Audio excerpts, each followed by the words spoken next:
नमस्कार, C news Bharat में आप सभी का स्वागत है। महाराष्ट्र बुलेटिन में पहली खबर जालना से, जहां कांग्रेस की ओर से 24 अगस्त को जालना बंद का आह्वान किया गया।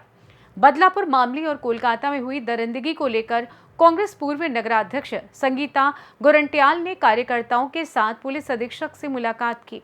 इस समय संगीता गोरंट्याल ने पुलिस अधीक्षक से मांग की है कि जिले के कॉलेजों और स्कूलों में पुलिस सुरक्षा व्यवस्था मुहैया कराए। इसके साथ ही जालना के विधायक कैलाश गोरंट्याल के नेतृत्व में 24 तारीख को जालना बंद का आह्वान किया गया। संगीता गोरंट्याल ने व्यापारियों को सहयोग करने का आह्वान किया। बदलापुर मामले में एक संगीता गोरंट्याल ने मांग की है कि एक महिला पत्रकार पर अपमानजनक शब्दों का इस्तेमाल करने के आरोप में पूर्व मेयर के खिलाफ सख्त कार्रवाई की जानी चाहिए। आज आम्ही कलेक्टर ऑफिस आणि SP सरांना निवेदन दिलेले आहे की कलकत्ता आणि बदलापूर इथे ज्या घटना घडलेल्या आहेत त्याबद्दल आम्ही शासनाला त्यांच्यातर्फे निवेदन देण्यात यावं की ही घटना फास्ट ट्रॅक कोर्टमध्ये चालून जे आरोपी आहे त्यांना फाशीची शिक्षा व्हावी। त्याचबरोबर आपल्या जिल्ह्यामध्येही कायदा आणि सुव्यवस्था ही राखण्यासाठी जे आपल्या शहरामध्ये महाविद्यालय आहेत, त्याचबरोबर ज्या शाळा आहेत आपल्या जिल्ह्यामध्ये, इथे पोलिसांनी त्यांच्यातर्फे सुरक्षा मुलींना कशा प्रकारे सुरक्षा देता येतील त्यासाठी त्यांनी व्यवस्था करावी। त्याचबरोबर महाविद्यालय आणि शाळा सुटत असताना पोलिसांच्या तर्फे तिथे काही सुरक्षा प्रदान करण्यात यावी अशी आमची मागणी आहे। त्याचबरोबर येणाऱ्या 24 तारखेला आम्ही आपला जालना शहरात माननीय आमदार कैलाश गोरंट्याल यांच्या मार्गदर्शनाखाली जालना बंदची हाक केलेली आहे।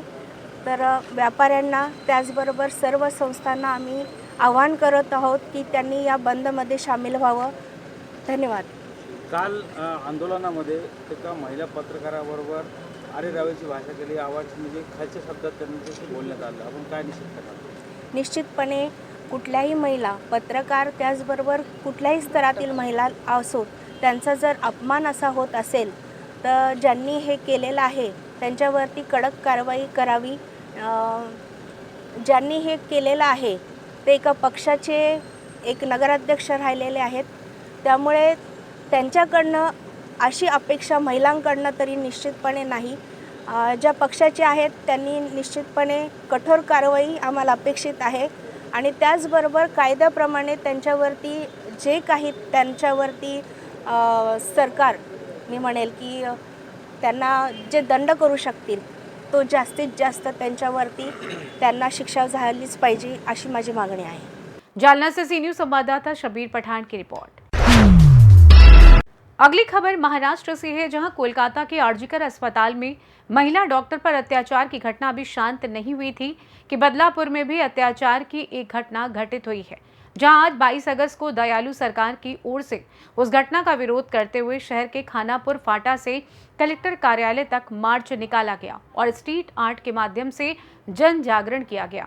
देश भर में अत्याचार की घटनाएं दिन पर दिन बढ़ती जा रही हैं। इसी को ध्यान में रखते हुए आज शहर खानापुर फाटा काला कमान क्षेत्र में कोलकाता और बदलापुर की घटनाओं पर आधारित एक नुक्कड़ नाटक का प्रदर्शन किया गया और मांग की गई कि दोनों अपराधों के आरोपियों को मौत की सजा दी जाए।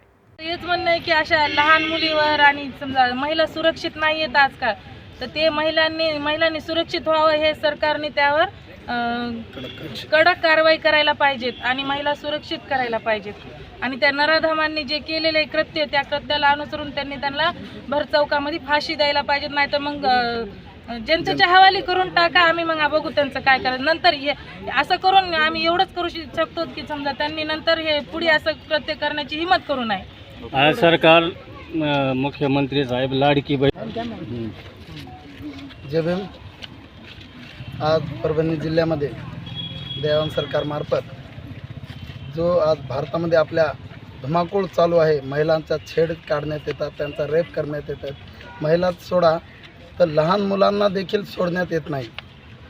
आज अशा अवस्थेमध्ये खरोखर म्हणलं तर आज जे आम्ही पटनाट्य सादर केलं ते बघून अक्षरशः आमच्या डोळ्यात देखील पाणी येत आहे। आज हे पटनाट्य असं होतं की जिथं घटना झाली ती घटना तर आम्ही बघू शकलो नाहीत, त्या बिचारीचा, त्या बहिणीचा आमच्या, त्या लेकीचा आमच्या, त्या माईचा आमच्या, त्यांच्यावर काय झालं ते आम्ही तिथं बघितलं नाही। पण आज आम्ही जे पटनाट्य इथं केलं ते अक्षरशः आम्हाला आमच्या हृदयाला शिवून गेलेलं आहे. आणि हे पटनाट्य याच्यासाठी सादर केलेलं आहे आपण की प्रत्येकाच्या मनात एक मन आहे आणि छातीमध्ये एक काळीज आहे. त्या काळीज पिळून तुम्ही स्वतःच्या आई बहिणीकडे लक्ष देऊ शकता. मग दुसऱ्याच्या आई बहिणीकडे का नाही देऊ शकत? आपल्या आई बहिणीसाठी आपण काही पण करू शकतो. आपल्या बहिणीला कोणी छळलं तर त्याला मारून टाकण्यापर्यंत का आपण विषय करतो. आपल्या मुलीकडे कोणी बघितलं तर आपण त्याला सोडत नाहीत. मग दुसऱ्याची बी मुलगी आपली समजाना, आपली बहीण दुसऱ्याची बहीण पण आपली समजाना. आज वैशीपणा इतका वाढून गेलेला आहे भारतामध्ये. आणि ह्या भारतामध्ये जेवढी बेरोजगारी वाढली, त्या बेरोजगारीमुळे नवीन आणि तरुण पिढी ही व्यसनाकडे अधीन झाली. व्यसनामुळे हे असे प्रकार घडत आहेत.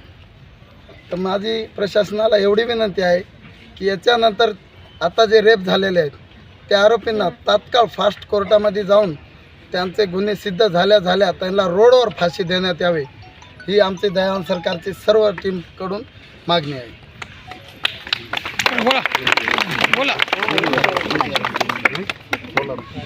दोन शब्द बोला.